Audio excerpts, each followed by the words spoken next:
नमस्कार दोस्तों।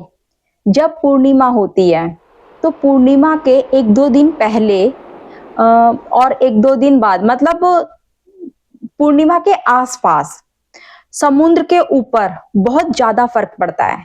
इतना पड़ता है कि जो उसकी लहरें हैं, बहुत ज़्यादा उफ़ान पे होती है। यो मतलब ऐसे मानो कि जो चाँद है, उस पानी को अपनी तरफ खींच रहा है। ठीक ऐसे ही दोस्तों, पूर्णिमा के आसपास हमारे जीवन पर भी बहुत ज़्यादा गहरा असर पड़ता है। आप देखेंगे, आप कहीं पर भी गूगल पे रिसर्च करके देख सकते हैं, कहीं पर भी रिसर्च करके देख सकते हैं कि पूर्णिमा के आसपास ही, पूर्णिमा के दिन ज़्यादातर आपको लोग सुसाइड करते हुए नज़र आएँगे। बल्कि मैं ये कहूँगी कि सुसाइड ही नहीं, बल्कि ऐसा भी है, जो इंसान के अंदर पॉजिटिव ऊर्जा है, तो वो भी उफान पर ही रहेगी। जैसे कि समुद्र की लहरें हैं, ठीक वैसे ही मतलब जो थॉट हमारे अंदर है, वैसे ही हम बन जाते हैं। कहने का मतलब सिर्फ इतना है कि जो चाँद की ऊर्जा है, वो अपनी तरफ खींचती है, चाहे वो नेगेटिव है या पॉजिटिव है। अब मैंने आपको बताया कि सुसाइड करते हुए लोग नज़र आते हैं। अब ऐसा नहीं है कि सुसाइड ही करते हैं। अगर कोई आध्यात्म लेवल पर है, तो उसकी आध्यात्म की जो सीमा है, वो भी चरम सीमा पर होगी। उसके अंदर इच्छा जागेगी कि मैं मेडिटेशन करूं और इतना मेडिटेशन में खुद को डुबा दूं कि मैं भूल जाऊं कि मैं कौन हूं। तो ये नहीं कि इंसान सुसाइड ही करता है, गलत ही करता है, कुछ भी। मतलब जो उसके अंदर जैसी इच्छा है, वो इच्छा इतनी ज्यादा प्रबल हो जाती है कि वो उस चीज को करने के लिए तैयार हो जाता है, चाहे फिर उसका उसके अंदर हित हो या फिर बुरा हो उसके अंदर। तो उससे मतलब वो रोक नहीं सकता है, क्योंकि चांद की ऊर्जा अपनी तरफ खींचती है। जैसे कि समुद्र की लहरें, ऐसे मानो कि वो लहरें चांद से छूने के लिए डोलती है, मतलब लगने के लिए डोलती है।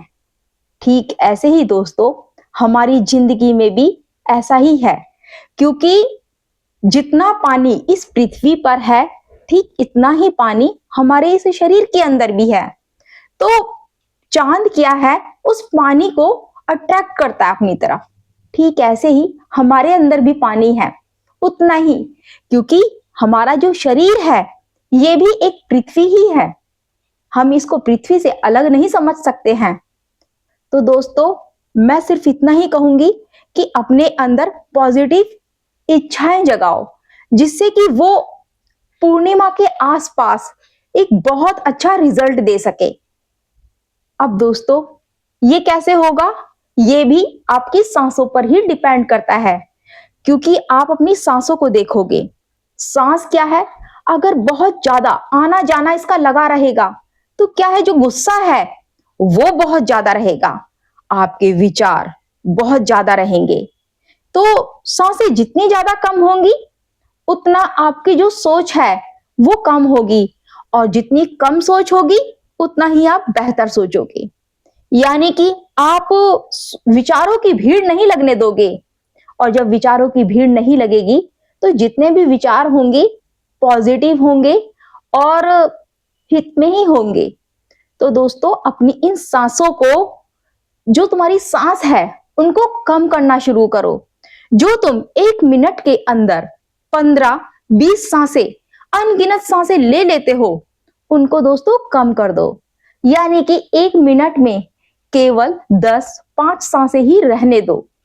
दोस्तों, कम सांसें लेकर इंसान मरता नहीं है, बल्कि वो दीर्घ आयु होता है, उसकी उम्र बहुत अच्छी होती है, और जो विचार हैं वो भी बहुत अच्छे होते हैं।